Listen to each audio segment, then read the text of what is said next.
কিন্তু জান্নাতের ভিতরে জান্নাতীদের জন্য যে ভবন জান্নাতীদের জন্য নির্মাণ করা হবে, এটা সিমেন্ট আর পাথর না। আল্লাহ নবী বলেন জান্নাতের বালাখানাগুলি হবে স্বর্ণ এবং রূপা দ্বারা নির্মিত। দুনিয়াতে জামাই বউরে স্বর্ণ কিনে দিতে পার না, গলার দিত, আর গড় বানাই দিব স্বর্ণ দিয়ে। সুবহানাল্লাহ বলবেন না? অনেক সময় তো অনেকের বউ অভিমান করে, তোমার গলায় একটা হার দিতে পারল না গলার মজুর এখন ঠিক। কিন্তু জান্নাতের ভেতরে ভবনতে হবে জান্নাতের স্বর্ণ এবং রূপা মণিমুক্তা দ্বারা। সুবহানাল্লাহ জোরে বলেন। দুনিয়ার ঘরগুলি ইট আর পাথর সিমেন্ট বালু দ্বারা হয়, যেরকম ঠিক কিনা? ইট লাগানোর জন্য মশলা হয় সিমেন্ট আর বালু, কিন্তু জান্নাতের ভবনগুলি যেভাবে তৈরি করা হবে স্বর্ণ রূপা আর মশলাগুলি হবে মেশক আম্বর দ্বারা। আপনারা ইট কিতা মেশক দিয়া জোড়া লাগান, সিমেন্ট আর ভালো যেরকম ঠিক না? কিন্তু জান্নাতের ভিতরে যে স্বর্ণের রিড আর রূপার ইট থাকবো, এটা জোড়া লাগাইবে মশলা হল মেশকাম্বরের। সুবহানাল্লাহ যেরকম। আল্লাহর নবী বলেন জান্নাতের ভেতরে প্রবেশ করার পরে 70টি রুম থাকবে। 70টা রুমের আবার ফার্নিচারের টেনশন করতে হবে না, কারণ আমাদের দেশে ঘর সুন্দর করে নির্মাণ করে ফার্নিচারের টেনশন কেউ করে আবার করে না। মজুর এখন ঠিক না করে না। কারা বলে ছেলের বিয়ে করে এলে তো যৌতুক দিবে, এখন না। এজন্য ছেলের বাবা বানাইতে চাইলো, বউকে বানাও না, ছেলে বানাইতে দিত না। মজুর এখন ঠিক না। আল্লাহ জান্নাতের ভিতরে তোমাকে 70 কামরার ঘর দেওয়া হবে, ভবন দেওয়া হবে। ফার্নিচারের জন্য টেনশন করতে হবে না। আল্লাহর পয়গম্বর বলেন 70টা রুমের ভিতরে জান্নাতি 70টা খাটের ব্যবস্থা করা থাকবে। সুতরাং ফার্নিচার কিনার কোনো টেনশন নাই, যেরকম ঠিক কেন। ঘরটা যদি সুন্দর হয় দেখবেন তো ফার্নিচার সুন্দর করে বানানোর মনে মনে কল্পনা করে। ফার্নিচার হয়ে গেলে ঘর সুন্দর, ফার্নিচারও সুন্দর, তখন মনে মনে কল্পনা করে ঘরওয়ালিটা যদি সুন্দর হইতো। এখন ঠিক না? কারণ সুন্দর ঘর সুন্দর বউ না থাকলে এটা বেশি সুন্দর লাগে না। একটু জোরে ঠিক কিনা? আরো জোরে বলেন না। আল্লাহর নবী বলেন জান্নাতের ভিতরে 70টা খাট থাকবে, আর 70টা খাটের মধ্যে তোমার সেবা দেওয়ার জন্য 70 জন জান্নাতি হুর জান্নাতি কাপড় পরে ঘুমটা মেরে অপেক্ষায় থাকবে। আরো জোরে এখন না। এখন আসেন জান্নাতি হুরগুলি কেমন সুন্দর হবে, তাদের কাপড়ের দামটা কেমন বলবো একটু জোরে এখন। আমাদের দেশে অনেক সময় দেখবেন তো বিবাহের বাজারে বড় শাড়ি নিয়ে ঝগড়া করে, জামার পক্ষ চা কোন মতে আর বড় পক্ষ জানবে হইতো না 70,000 দেখে নো। এখন ঠিক কিনা? জান্নাতের ভেতরে জান্নাতি হুর তাদের গায়ের মধ্যে যে কাপড় থাকবে, কাপড় গুলি এত দামি। আল্লাহর পয়গম্বর বলেন গোটা পৃথিবী যদি বিক্রি করে দেওয়া হয়, জান্নাতি রমণীদের শাড়ির আসলের মূল্য দেওয়া সম্ভব হবে না। শাড়ির কুনাটার দাম ওই যদি এত হয়, যে শাড়িটা কেমন হইব, কেমন দাম হইব? সুবহানাল্লাহ একটু জোরে এখন না। এমন ভাবে দামি কাপড় পরে 70টা খাটের মধ্যে আপনার জন্য অপেক্ষায় থাকবে। শুধু 70টা হুরের গায়ের মধ্যে একটা কাপড় না, 70 জোড়া কাপড় থাকবে। আর একটু জোরে কর। আর জান্নাতি হুরগুলি এমন সুন্দর হবে, 70 জোড়া কাপড়ের বাহির থেকে ওই জান্নাতি হুরের হাড্ডির ভিতরের ক্যালসিয়াম গুলি স্পষ্ট বাহির থেকে দেখা যাবে। সুন্দরটা কম না বেশি? এটা বিশ্ব সুন্দর ঐশ্বরিয়ার মতো। একটু এখন আরেকটা বাড়িছে না, ওই যে ইন্ডিয়ার বলে 257টা দেশের মধ্যে বলে সবচেয়ে বেশি সুন্দরী, এর নাম না কিতা বলে গেছে, মান্দানা কি মান্দানা না জানে, আমরা বলি মিডিয়া আছেন ঠিক আপনারা কন না। তলব করে দেখেন এই দেশের পৃথিবীতে যত সুন্দর, এরা তো এক জোড়া কাপড় ভরাইলেও চামড়া দেখা যায় না, মজুর এখন ঠিক না। আর জান্নাতি হুরগুলি এমন সুন্দর হবে, 70 জোড়া কাপড়ের ভেতর থেকে তার হাড্ডির ভিতরে যে লালা জাতীয় ক্যালসিয়াম এইটাও দেখা যাবে। একটু জোরে এখন না সুবহানাল্লাহ। ভালোবাসো তাই নয়, তাদের মুখে তত এত মিষ্টি। আল্লাহ রসুল বলেন, কোন জান্নাতি হুর যদি এই পৃথিবীতে একবার তুতু নিক্ষেপ করত, গোটা পৃথিবীর পানিগুলি মধুর সে বেশি মিষ্টি হয়ে যেত। বিদির তুতু যদি এত মিডা, কথা না জানি কত মিডা লাগে। মজুর এখন ঠিক কিনা? আরো জোরে বলেন না। আর আমার দেখবেন জান্নাতি হুর গুলির বর্ণনা দিতে গেলে আরো আছে, বলবনি। আল্লাহ নবী বিশ্ব নবী রাহমাতুল লিল আলামিন আর তিরমিজির বর্ণনা এসেছে, আল্লাহর হাবিব বলেন, আল্লাহ রাব্বুল আলামিন জান্নাতুন আদন তৈয়ার করার পরে জিবরাইলকে ডেকে বলে, জিবরাইল যাও তুমি জান্নাতুন আদন লেকে আসো। জিবরাইল আলাইহিস সালাম জান্নাতুন আদনের মধ্যে প্রবেশ করার পরে জিবরাইল যখন জান্নাতুন আদনে ঢুকলো, এমনি দেখে একটা নূরের ঝিলকি দেখার পরে জিবরাইল সেজদায় পড়ে গেলেন, অজ্ঞান হয়ে গেছে। আলো দেখে জিবরাইল বরদাস্ত করতে পারে না, সেজদায় পড়ে গেলে এমনি একজন কাছে এসে ডাকে, ইরফা রাসাকা ইয়া রুহাল আমিন, হে রুহুল আমিন।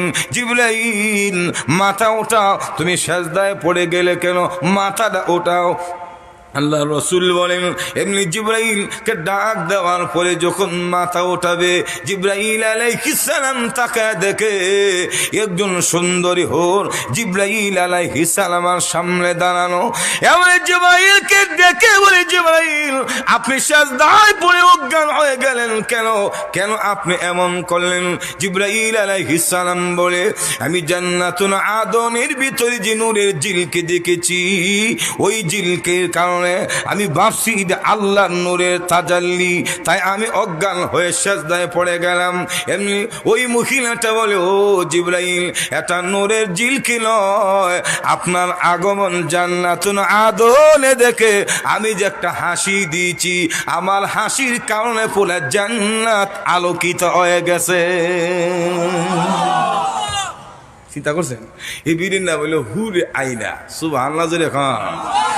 আমাদের সমাজে যেমন ম্যাডাম দামি হইলি নিজে পাক কইরা খানা সেবিকা লাগে, মজুর এখন ঠিক কিনা? এজন্য টাকাওয়ালা বড় লোকরা কিন্তু বরাতের ভাগ সহজে খাইতে পারে না, বুয়া দিয়ে ভাগ করা। বুয়া মজুর এখন ঠিক কিনা? তাহলে লক্ষ্য করে দেখুন, টাকাওয়ালা ম্যাডাম তাদের সেবিকা লাগে, কাপড় দৌত করে দে, আবার তাকে সাজায়া দে, ঘরগুলি গুছায়া দে, যেরকম ঠিক কিনা?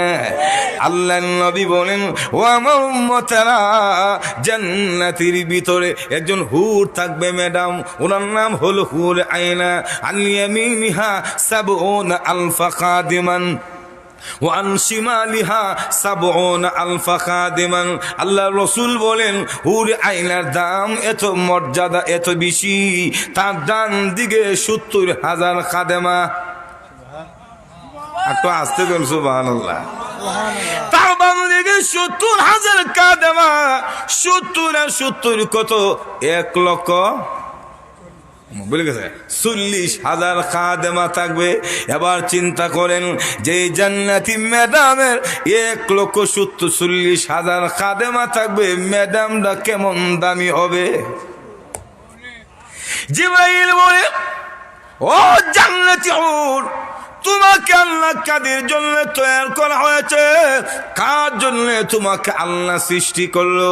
এমনি জান্নাতি হুর বলে, জিবরাইল, যেই সমস্ত ইমানদারেরা আল্লাহর বিধান মতো চলে এই পৃথিবী থেকে বিদায় হয়ে জান্নাতে আসবে, মহান আল্লাহ রাব্বুল আলামিন তাদের মনোরঞ্জনের জন্য আমাকে সৃষ্টি করেছে। একটু জোরে বলুন সুবহানাল্লাহ। ভালো করে দেখুন, নিম্নে 70 জন পাবেন, শুধু 70 জন না, কারণ আমি জান্নাতি হুরের কথাটা এজন্য বলছি, পুরুষের কিন্তু মনে মনে বেশি বিয়ে করার তামান্না থাকে। এখন কইতেন না, এটা কিন্তু বাস্তব, ভিতরে গুতা ঠিক, কিন্তু ডরে করে না শ্বশুর বাড়ির বউয়ের। মজুর এখন ঠিক কিনা? বাস্তব কথাটা বলেন ঠিক কিনা? মনে মনে ঠিক হয়ে যায়, আর একটা সংসার যদি করতাম, কিন্তু না সুবহানাল্লাহ, সংসার কাটতে লেবু ধরে। এখন ঠিক কিনা? কারণ দুনিয়ার স্ত্রী সব বরদাস্ত করতে পারে, সুতিনের গোটা বরদাস্ত করতে পারে না। আরো জোরে বলেন ঠিক কিনা? এক বেটা বলবো মুনাজাতের মধ্যে দোয়া করে, রব্বানা যালামনা আনফুসানা ওয়া ইন লাম তাগফির লানা, আল্লাহ আমার গুনাহগুলি মাফ করো, জান্নাতের ভেতরে হুর থেকে বঞ্চিত করিও না। এই মুনাজাত বউ শুনছে তার কেচিং রুম থেকে। শুন দেখো কিও, তোমার তো আগে যে মোনাজাত করছো শুনছি, কিন্তু এই হুর টুরের শব্দ তার শুনছি না। মজুর এখন ঠিক না? এই হুর মানে কি? হুরটা কিতা? এই হুজুর যে বেনা যে শূন্য গেছে হুজুরের কাছ থেকে, যে ইমান আর নেক আমল নেওয়া গেলে হুর দিব, এখন বেনা মুনাজাতের মধ্যে হুরছা। এখন বউ যখন চাপ দিয়ে ধরছে যে বলো না হুর মানে কিতা, এতদিন তো হুর শুনছি না, তখন বউয়ের সিপার মধ্যে বললে তো বোঝেন না, অনেক সময় স্বীকার না করেও হয় না, এখানে লবণ হইতো তরকারির মধ্যে লবণ বেশি আর নাহলে কমাইব, মেজাজ গরম। তখন বলে যে আরে তুমি বুঝতে না, বলে বুঝতাম না উনি, আরে হুজুরে বলছে জান্নাতের ভিতরে হুর দিব। হুর কিতা? বলি সুন্দর বউ। হুজুর এখন কি বউ? এখন ম্যাডাম তো কে পাবিছে, হ্যাঁ তুমি সুন্দর বউ ভাইবার দোয়া করলো, আমি কি তা আছে না গোলামের হুত, তোর আমবাদ জামবাদ কত 20 বার ধরে রাখছে, গরম পানি দিয়ে গোসল করে, তেল দিয়ে মালিশ করে, মাজন দিয়ে আমি তোর সুস্থ করে তুলি, আমার নামে দোয়া নাই, হুরের দোয়া করস। তো ভিডিও তখন জোহরের নামাজের পরে, তো আসরের নামাজের পরে ভিডিও দোয়া করে, রব্বানা যালামনা আনফুসানা ওয়া ইন লাম তাগফির লানা, আল্লাহ জান্নাতের ভিতরে আমার জামাইর হুর দিও না। মজুর এখন ঠিক কিনা? এটা বাস্তব।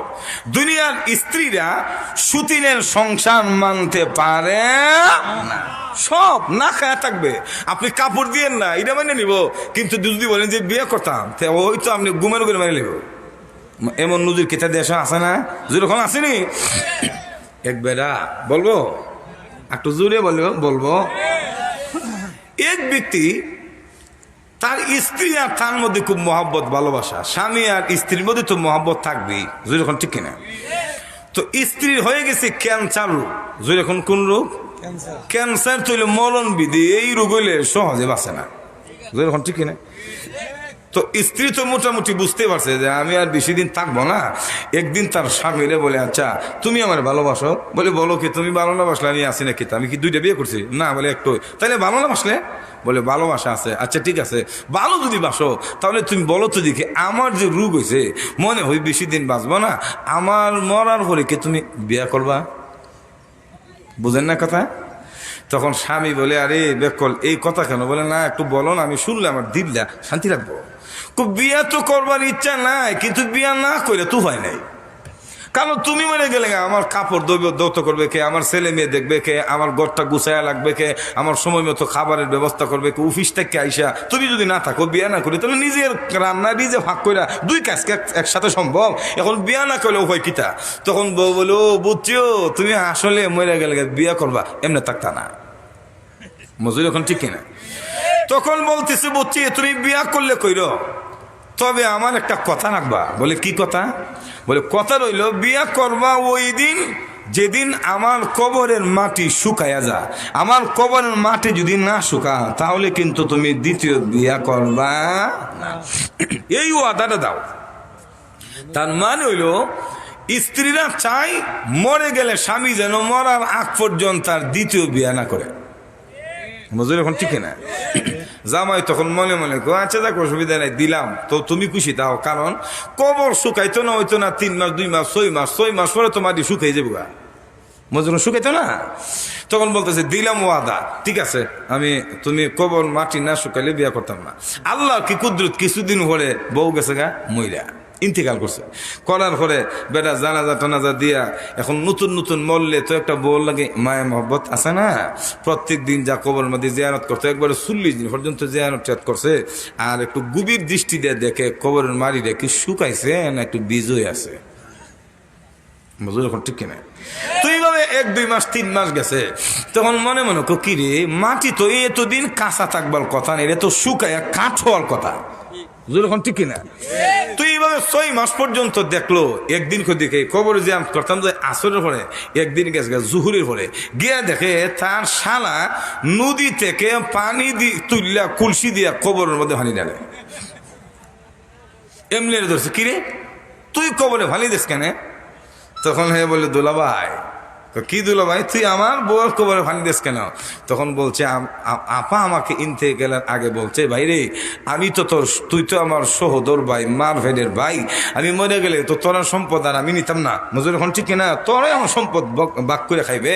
তবে একটা অনুরোধ করি, অনুরোধটা কি বলে, আমি মরার পরে তুই প্রত্যেক দিন কবরের মধ্যে 1 কলসি করে পানি দিবে। এদিক দিয়ে জামাইলে কইছে কবর না শুকাইলে বিয়ে করো না, আর বাইরে কইছে প্রতিদিন ফালি দিস কবর যেন না শুকা। মজুর এখন ঠিক কিনা? তার মানে হইলো দুনিয়ার স্ত্রীরা চায় না স্বামী আর একটা দ্বিতীয় বিয়া করুক। কথা বলেন ঠিক কিনা? কিন্তু জান্নাতের ভিতরে গেলে 70 জন হুর পাইলো, এই ক্ষেত্রে স্ত্রীদের কোনো আপত্তি থাকবে না, কারণ জান্নাতের ভিতরে কোনো হিংসা থাকবে না। এখন ঠিক না? দুনিয়াতে তো হিংসা, বিশেষ করে মহিলারা এরা হলে মনে করেন কুকুরের মতো এরা হিংসাক্ত মনোভাব। কুত্তা দেখবেন তো নিজে খাইতো না, কিন্তু আর একটা বাইলো দৌড়া, এর ভিতরে ডিউটি করার ভিতরে ভিতরে মরা মুরগি গরু শুকুনে শেষ করে এলা। এখন ঠিক নতুবা বর্তমান সময়ে আল্লাহ রাব্বুল আলামিন ফানকিহু মা তাবা লাকুম মিনান নিসাই মাসনা ওয়া সুলাসা ওয়া রুবা, আল্লাহ 2টা দিয়া শুরু করেছেন, বিয়া করো তোমার পছন্দ মতো, যাকে পছন্দ হয় 2টা। যখন ঠিক না 4টে পর্যন্ত 3-3 4-4 4টে পর্যন্ত জায়েজ আছে। কোটি কোটি টাকার মালিক এই দেশে অনেক সম্পদওয়ালা মানুষ আছে, 2টা না 4টে বিয়া করলো সম্পদ শেষ হবে না। কিন্তু প্রথম স্ত্রী এই সম্পদ অন্তত এই প্রথম স্ত্রী স্বামীকে দ্বিতীয় তৃতীয় বিয়া করতে দেয় না। যদি দিত অন্তত এই দেশের অসহায় অনেক বিধবা নারীরা মাথা গুচানোর মতো ঠাঁই পেত। কথা বলেন ঠিক কিনা? কিন্তু দেয় না, ভিতরে হিংসা, সুতিন আমার করে আইব সব দিব, কিন্তু সুতিন মাথা না। একটু জোরে এখন ঠিক তো ভালো করে দেখুন, জান্নাতের ভেতরে আল্লাহ রাব্বুল আলামিন যেই নিয়ামতগুলি দান করবে, পুরুষদেরকে মহান আল্লাহ একাধিক স্ত্রী দান করবে।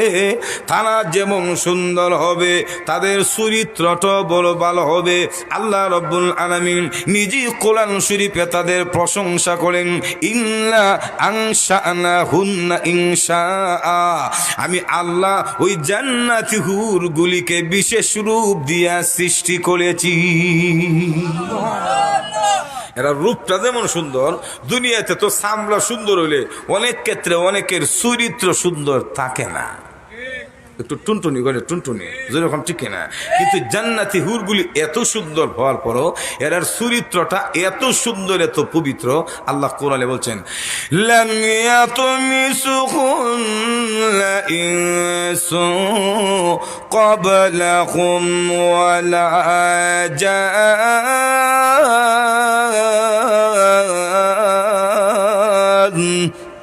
আল্লাহ রাব্বুল আলামিন বলেন, জান্নাতীরা রে, তোমাদের জন্য যে হুর দেওয়া হবে, ওই হুরগুলির সতীত্ব এত পবিত্র, লাম ইয়াতমিসুহুন্না ইনসুন ক্বাবলাহুম ওয়ালা জান, জিন্দেগিতে কোনো মানুষ কেন জিন পর্যন্ত তাদেরকে টাচ করে দেখে নাই। একটু জোরে বলেন না সুবহানাল্লাহ। ভালোবাসো তাই আল্লাহ নবী বলেন জান্নাতের ভিতরে ইন্না ফিল জান্নাতে লাসুকান মা ফিহা শারা ওয়ালা বাইউন ইল্লা সুআলা মিনার রিজালি ওয়ান নিসা ফাইজা ইশতাহার রাজুল সূরাতান দাখালা ফিহা। আল্লাহর রাসূল বলেন জান্নাতের ভিতরে একটা বাজার থাকবে, ওই বাজারের মধ্যে শুধু ছবি টাঙ্গানো থাকবে, সবজি থাকবে না, গোশত থাকবে না, কাপড়ের মার্কেট থাকবে না, পুরাটা মার্কেট শুধু ছবির মার্কেট, সুন্দর সুন্দর ছবিগুলি টাঙ্গানো থাকবে। আল্লাহ রসুল বলেন জান্নাতি মানুষগুলি ওই ছবিগুলির কাছে গিয়ে যখন দেখবে যেটা তার পছন্দ মনে হবে, আরে ইটার মতো যদি আমার বউ হইতো, আল্লাহ রসুল বলেন জান্নাতি ছবি হাতের মধ্যে নিয়ে মনে মনে শুধু বউ ওই তো কথাটা বলতে দেরি হবে, ছবিটা বাস্তবে সুন্দর রূপে স্ত্রী হয়ে সামনে হাজির হইতে দেরি হবে না। এসে মুস্কি হাসি দিয়ে বলবে ও জান্নাতি আসসালামু আলাইকুম, আপনার সেবা দেওয়ার জন্য আল্লাহ আমাকে পাঠাইছেন। সুবহানাল্লাহ জোরে বলুন।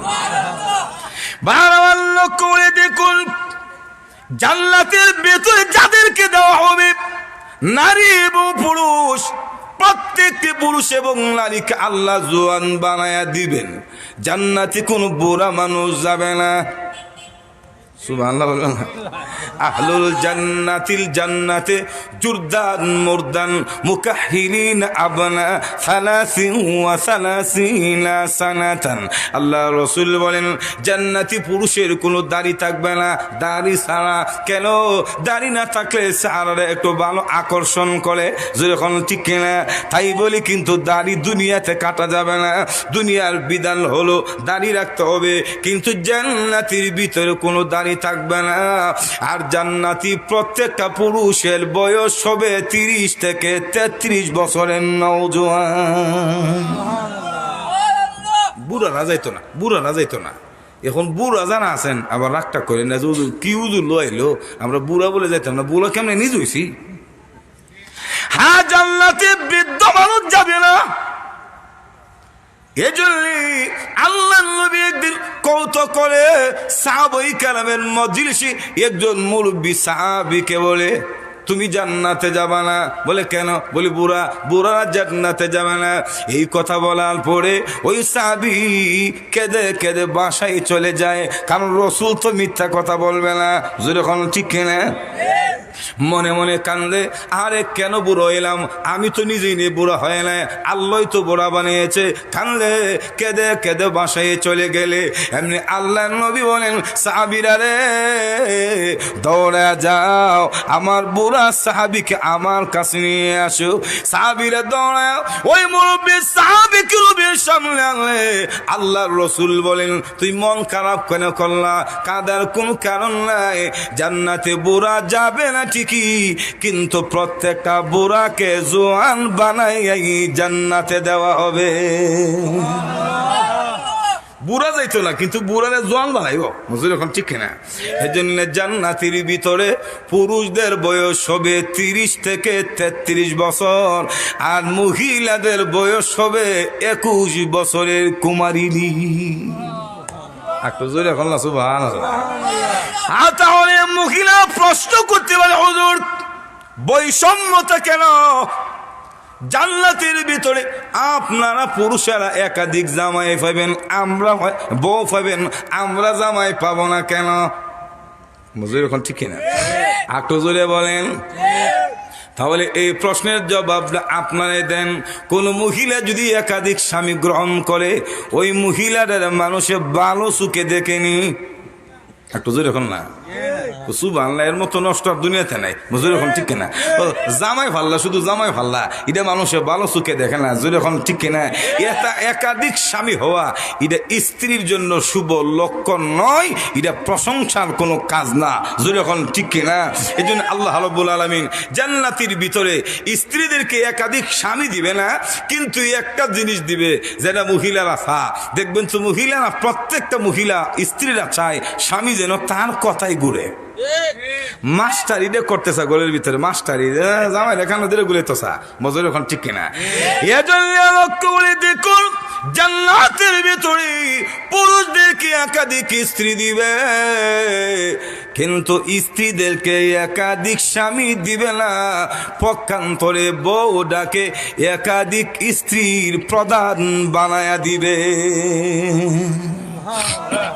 মাস্টারি করবে, নিজে নিজে মাস্টারি। ওই আউদিনে যত 70 জন আরো যতজন থাকবে, সবার লিডার থাকবে আপনার দুনিয়ার বউ। সুবহানাল্লাহ।